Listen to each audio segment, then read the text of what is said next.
Okay, Melanie, ito na ang aking tanong para sa'yo.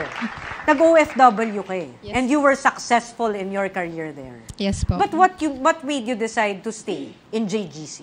Ako kasi family po talaga ako eh. Okay. Talagang ako sa mga anak ko.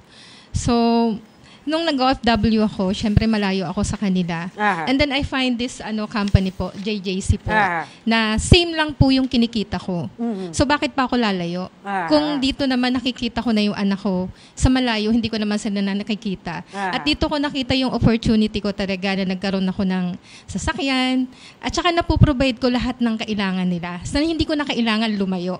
So Alright. nandito na ako sa company. Kaya dito na talaga ako tumuloy sa coach po. Yun. Kaya, eto na yung family ko. At saka tinuring po kami ni Miss J na hindi po iba.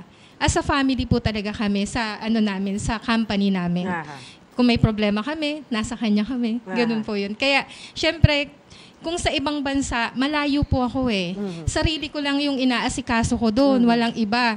So dito, may problema man, at least malapit lang po ako. Natatakbuhan ko kaagad yung family ko. Nice. Yun po yun. Kaya po yun ang pinili ko. Dito na ako mag-stay sa company. Okay.